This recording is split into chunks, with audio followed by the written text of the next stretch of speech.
लोगों से दूर होती जा रही है और शिक्षा चिकित्सा जो हर एक इंसान सबसे बुनियादी जरूरत होनी चाहिए, आज उसकी हालत ये है, पैसे दब गए। आपके पास पैसा है तो आप अपने बच्चों को पढ़ाइए लिखाइए, पैसा नहीं है तो आपके घर के बच्चे पढ़ लिख नहीं सकते। हालत ये है कि मिडिल क्लास का व्यक्ति भी आज अपने बच्चों को पढ़ाने के लिए डॉक्टरी इंजीनियरिंग की पढ़ाई वो भी 10 बार सोचता है। आप सोचिए, अभी इराक से जब युद्ध छिड़ा तो 600 छात्रों को जो मेडिकल की पढ़ाई इराक में करने गए थे उनको भारत लाना पड़ा, क्योंकि और ये हर बार होता है। कभी ईरान से जब यूक्रेन से जब युद्ध छिड़ा तब भी यही हुआ, क्योंकि भारत में जो मेडिकल की पढ़ाई है प्राइवेट कॉलेजों में वो करोड़ों करोड़ रुपए खर्च करना पड़ता है लोगों को, उससे कम पैसे में लोग अपने बच्चों को तो आप सोचिए ये हालत है हमारे देश की शिक्षा व्यवस्था की। पूरे देश में तमाम जो विश्वविद्यालय हैं, जिन विश्वविद्यालयों में खोला इसी मकसद से गया तो उनको बहुत कम पैसे रखे जाएंगे, वहाँ पर गरीबों को घरों को बच्चे बहुत आसानी से पढ़ सकें, लेकिन उन विश्वविद्यालयों को फीसें लगातार बढ़ाई जा रही है और सीटें घटाई जा रही हैं। सेल्फ फाइनेंस कोर्स के नाम से नए नए कोर्स स्टार्ट किए जा रहे हैं जिसके फीस 50,000 से लेकर 5-5 लाख रुपए तक रखे जा रहे हैं। आप सोचिए BA-LLB का कोर्स चलता है इलाहाबाद यूनिवर्सिटी में 50 से 60,000 रुपए। अब उसका क्या मतलब 50 से 60,000 रुपए आप फीस रख रहे हैं। आप छात्र वार्षिक का इधर ये मोदी जी का नमो घाट बना है नया, अभी ये मोदी जी का नया घाट बना है नमो घाट उनके नाम पर। हाँ, इधर नमो घाट, ये मोदी जी का नया घाट बना है।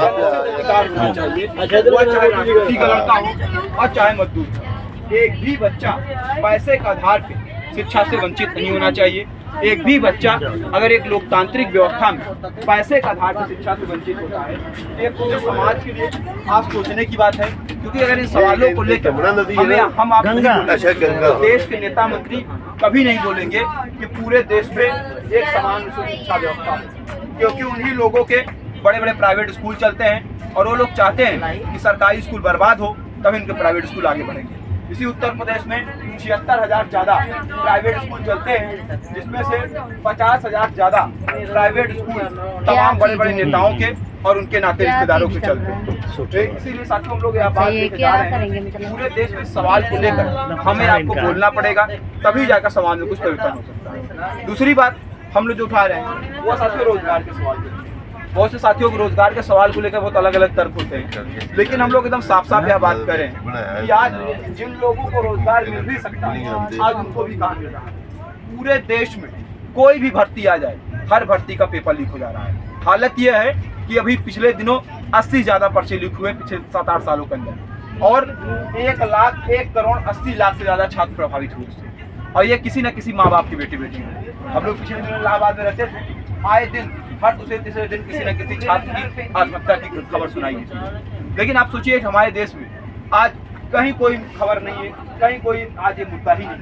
पूरे समाज ने ये मुद्दा एकदम चारों तरफ से गायब कर दिया गया है, और हम लोग इसीलिए कह रहे हैं साथियों कि आज इस मुद्दे को हमें आपको आम जनता के बीच में लेकर जाना पड़ेगा, हमें आपको आम जनता को लेकर जागरूक करना पड़ेगा। क्योंकि आप सोचिए, एक तरफ सरकारी विभागों में 60 लाख के आसपास पद खाली हैं, खुद सरकार यह बात मानती है और संसद में लिखित रिपोर्ट है।